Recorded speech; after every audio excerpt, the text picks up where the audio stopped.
저 네, 하베스트 대학교 이성상 선교사입니다. 네, 반갑습니다. 지난번에 그 물 강의, 고기 강의 등을 통해서 굉장히 큰 유익을 얻었고요. 좀 교수님께 조금 더 상세하게 듣고 싶은 것은 면역력 증진에 대해서 말씀을 좀 듣고 싶습니다. 네, 그 코로나로 인해서 집 밖에 나가지 못하고 계속 컴퓨터 앞에만 있었더니 면역력이 많이 떨어졌다는 것을 제가 몸이 좀 느끼고 피부가 굉장히 여기저기 많이 가려움증이 생겨서 굉장히 좀 고생을 좀 했는데 좀 면역력 증진에 대한 좀 강의를 좀 안내를 좀 부탁드리겠습니다. 네, 네. 어, 저는 개인적으로 또는 믿는 사람으로서 하나님이 인간한테 준 가장 강력한 무기가 면역력입니다. 면역력. 어, 쉽게 생각하면 이렇게 이해를 하실 수 있습니다. 이건 벌써 그 1960년대에 노벨 의학상에서 밝혀진 우리의 인체의 비밀인데요. 건강한 사람의 몸에도 매일매일 수십, 수백만 개의 암세포가 매일매일 생깁니다. 건강한 사람도. 그 이유는 우리 입과 코로 들어오는 음식, 공기, 물 중에서 발암인자를 피해서 살 수 있는 방법이 없습니다. 예를 들면은 미세먼지, 이미 미세먼지에는 굉장히 많은 발암물질이 묻어 있어요. 그런데 모든 사람이 다 암 환자가 안 되는 이유는 어떤 발암물질이 들어와서 우리 몸속에서 암세포를 만들었을 때 하나님이 주신 면역력의 정상을 유지한다면 매일매일 다 잡아먹습니다. 그런 능력을 주셨어요. 그래서 어떤 질병, 코로나 바이러스도 결국 면역력하고의 싸움이에요. 감기부터 암까지 인간이 갖고 있는 모든 질병은 면역력이 떨어졌을 때 발병이 시작되는 겁니다. 병이 시작을 하는 거예요. 즉 내가 오늘 굉장히 탄 고기, 새카맣게 탄 고기를 먹었어요. 그 탄 고기는 아무래도 고기를 구워 먹으면 맛있지 않습니까? 하나님은 참 세상을 공평하게 만드셨어요. 그 맛있는 것은 공짜가 없어요. 너무 맛있게 하려고 새카맣게 태우게 되면 그 태운 부분을 저희들이 분석해 보게 되면은 벤조피렌이라는 1군 발암물질, 위암과 대장암을 일으키는 가장 치명적인 물질이 바로 그 벤조피렌이라는 물질인데, 자, 제가 이렇게 얘기하면, 나 지금까지 탄 고기 많이 먹었는데 나 전혀 문제가 없다. 자, 문제가 없는 이유는 하나님이 주신 면역력을 정상을 유지를 했기 때문에 그날 새카만 고기에서 들어온 발암물질을 다 잡아먹었다는 얘기입니다. 오늘 들어와도 잡아먹고 내일 들어와도 잡아먹고 암세포 생기더라도 매일매일 잡아먹을 수 있는 면역력을 유지하는 사람이 바로 건강한 사람이고요. 이 면역력이 특히 세 가지 인자에 의해서 올라갔다 내려갔다 합니다. 첫째는 먹거리입니다. 둘째는 생활 습관입니다. 셋째는 환경, 특히 정신적인 환경. 이 세 가지를 일컬어서 후성인자라고 얘기하는데 이 세 가지가 인간의 면역력에 아주 결정적인 영향을 미치는 거거든요. 그래서 이 세 가지 때문에 면역력이 올라갔다 내려갔다 올라갔다 내려갔다 하는데 문제는 내려갔을 때 면역력이 떨어져 있을 때 그때 먹은 한 점의 검은 고기가 만든 암세포가 그날 청소가 되지 못하고 조금씩 자라서 그게 5년, 10년, 15년, 20년이 되다가 세포의 개수가 약 1억 개 이상 되었을 때 비로소 CT, 엑스레이, MRI에 잡히면 암 환우가 되는 거거든요. 그래서 문제는 우리가 그러면 지금 좀 전에 이제 그 성교사님께서 질문하신 대로 면역력을 그럼 우리가 어떻게 하나님이 주신 대로 유지를 할 거냐. 저는 이게 하나님이 인간을 창조하신 원리대로 순종을 해야 된다. 순종하는데 우리가 보통 이제 저도 이제 뭐 그 예수님을 영접한 지 벌써 40년 넘었습니다만은 보통 우리가 순종한다 하게 되면 다 영적으로 순종하는 신앙생활만 생각을 하는 거예요. 그런데 하나님은 인간을 창조하실 때 흙으로 빚으셔서 코에 생기를 불어넣어서 생명이 되게 하셨기 때문에 인간은 아시다시피 영, 혼, 육이 있지 않습니까? 그러면 영적으로는 하나님의 말씀에 순종하는 삶을 사는 것은 우리가 훌륭하신 목사님들을 통해서 어떻게 훈련을 해야지만 하나님의 말씀에 영적으로 순종해야 된다는 것은 너무나 잘 알고 있는데 육적으로 순종한다는 말을 들어본 적이 없어요. 육적으로 순종한다는 말이. 결국 우리가 육적으로도 하나님이 창조하신 원리대로 순종을 해야지만 우리 인간이 갖고 있는 면역력 플러스 모든 인체 기능을 정상을 유지할 수 있다. 그래서 지금 이제 질문하신 내용에 대해서는 보통 이제 면역력 하게 되면요. 많이 알고 계시는 분들이 그거 홍삼 먹으면 된다. 대체 이렇게 알고 계세요. 뭐 면역력이 좋은 게 이것도 합디다 저것도 합디다. 근데 면역력은 제가 좀 전에 말씀드린 대로 하나님께서 전인적으로 주셨거든요. 먹거리, 생활습관, 그리고 환경, 특히 육체적 환경도 중요하지만 정신적 환경도 매우 중요합니다. 그래서 이 세 가지를 다 이제 충족을 해야 되는데 이게 굉장히 종류가 많고 양이 많은 겁니다. 한두 가지가 되지 않는 거기 때문에 태초 먹거리라는 이 강의를 통해서 제가 전달하고자 하는 내용이 하나님이 창조하신 원리대로 우리가 살아가야지만 면역력의 정상을 회복하고 유지를 할 수 있다. 그래서 결론적으로는 이제 뭐 제일 원하시는 것이 특별한 한두 가지 비법이나 특별한 한두 가지의 특효약을 원하시는데 특효약과 비법은 없습니다. 없고 모든 것이 평범한 속에서 하나님이 창조하신 원리대로 살면 좋은데 문제는 제가 좀 살펴보니까요. 하나님의 창조하신 원리가 무엇인지에 대해서 지금 전혀 아는 바가 없는 거예요. 가장 대표적으로 제가 한 가지 이렇게 예를 듭니다. 설교사는 아시다시피 우리 입속에 치아가 몇 개가 있다고 지난 시간에 얘기를 했습니까? 32개가 있습니다. 32개 중에서 송곳니가 4개예요. 그리고 앞니가 8개, 12개를 빼면 20개가 어금니란 말이죠. 그럼 어금니를 20개 하나님이 주신 뜻이 있는데 왜 맷돌 같은 어금니를 20개 주셨을까? 맷돌 같은 어금니를 20개 주신 이유가 바로 음식을 천천히 씹어서 먹어라. 왜? 씹어서 먹을 때만 침이 나오고요. 침 속에만 유일하게 우리가 즐겨 먹는 밥, 떡, 고구마, 감자, 국수, 빵 같은 탄수화물을 분해하는 효소 아밀라제가 침 속에만 포함이 되게 만들으셨거든요. 창조의 원리란 말이죠. 만약에 하나님이 이 소화 요소를 위에서 나오게 했다면 급할 때 빨리 먹고 위 속에 들어가서 위에 들어가면 음식이 2시간 머물면서 죽을 만들거든요. 그 2시간 동안에 소화 분비액을 내서 천천히 소화시키면 우리가 세상을 얼마나 편하게 살 수가 있습니까?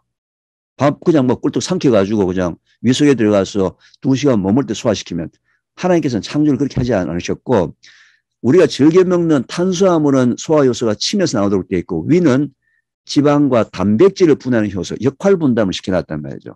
이게 지체로서의 직분이라고 얘기하는 거거든요.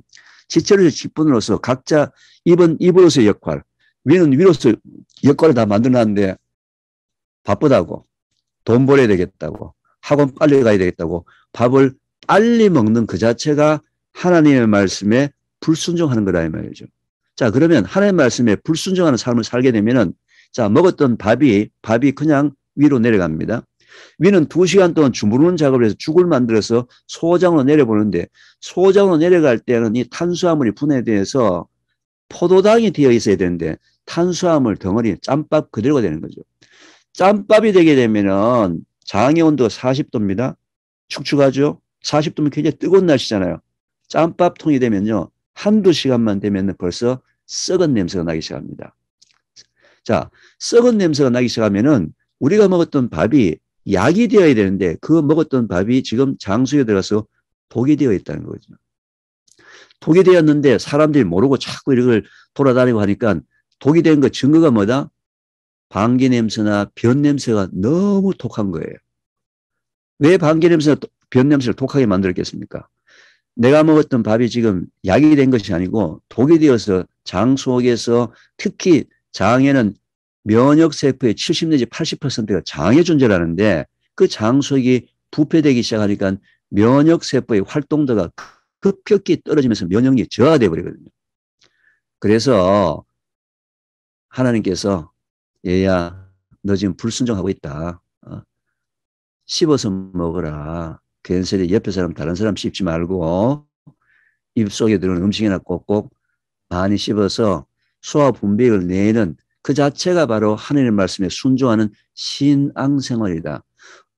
어느 누구도 밥을 천천히 먹으면서 씹어서 먹는 걸 하나님의 말씀에 순종하는 신앙생활이라고 알려준 사람이 아무도 없거든요. 그냥 그건 건강이 좋다. 왜 좋은지 이유를 안 하고, 이유를 설명을 안 하고.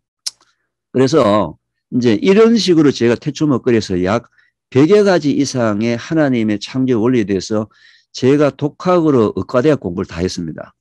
독학으로 의과대학 공부를 다 해보니까 진짜 신비한 게 인체의 신비고요. 지금 의사들이요, 인체의 신비에 대해서 아는 게 0.0001%도 몰라요. 다 모르는 거예요, 전부 다.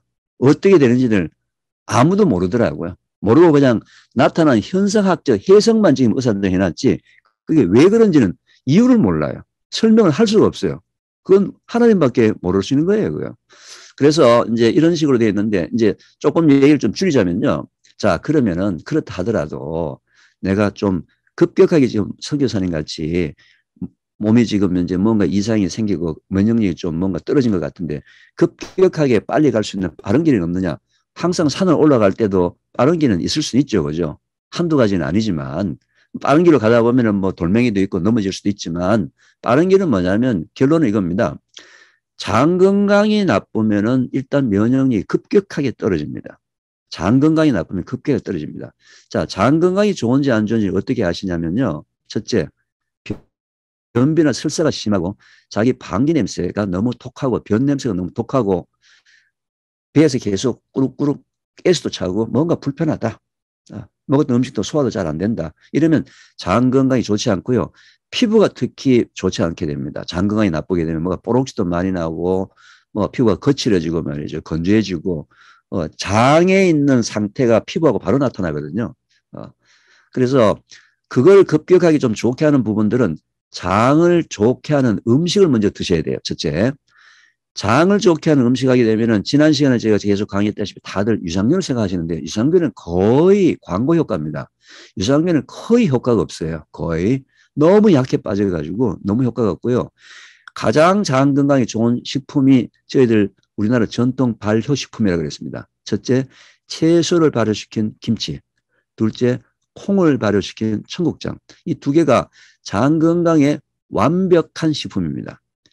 자, 김치 중에서는 고춧가루나 젓갈을 뺀 물김치, 백김치, 동치미 그냥 담그는 게 있지 않습니까? 그 다음에 콩을 발효시킨 청국장 이 두 가지를 드시고 의외로 말이죠.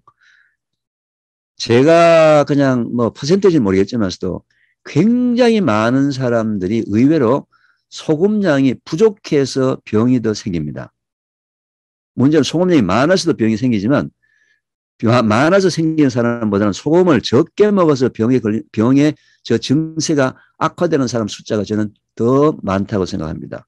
왜냐하면은 한국 사람들이 이제 고염식이 이제 주가 되다 보니까 저염식, 무염식이 좋다고 얘기해가지고 또 채식을 많이 하다 보면은 말이죠.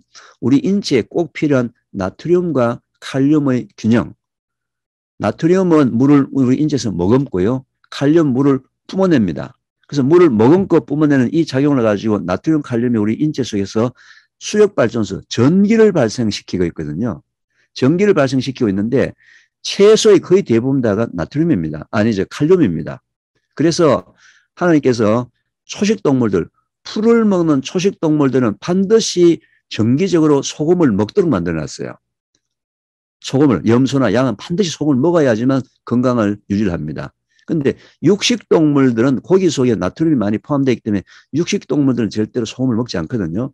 그래서 특별히 채식을 많이 하시는 분들은 꼭 소금을 추가로 더 드셔야 합니다. 세계보건기구에서 하루에 성인들의 소금 그 섭취 권장량을 5g 정도를 적어놨는데요. 저는 5g보다도 3g 정도 더 먹어서 0.8g, 8g 정도. 왜 그걸 제가 그렇게 추정하냐면요. 우리 인체의 모든 등장액, 인체 체액의 농도가 0.9%입니다. 0.9%. 우리가 병원에 가서 링겔 맞지 않습니까? 링겔 맞으면 그 링겔의 소금 농도가 0.9%예요. 식염수가. 0.9%가 되기 때문에 0.9%까지는 여러분이 드셔도 문제가 없습니다. 그래서 1리터 정도 뭐 이렇게 뭐 먹는다 또는 2리터 정도 먹는다 했을 때 뭐 저희들이 약 1리터가 되면 1000g이지 않습니까? 8g 해봐야 0.8%예요. 그게 우리 인체의 체액의 농도하고 비슷하니까 하루에 소금을 약 5에서 8g 정도 드시는 거에 대해서는 걱정하지 마시고요. 특히 피부에 검은 점이 많이 생긴다든지 또는 다리나 종아리에 검은 반점이 생긴다든지 하여튼 피부에 점들이 생기고 힘이 없어진다면 이거는 의외로 채소 양을 좀 줄이시고 오히려 소금량, NA, 나트륨 양을 조금 한번 한 보름이나 2주 정도 늘리시면서 또는 한 달 정도 늘리시면서 직접 한번 체크를 해보시면은 그리고 그건 이제 먹거리 하지 않습니까?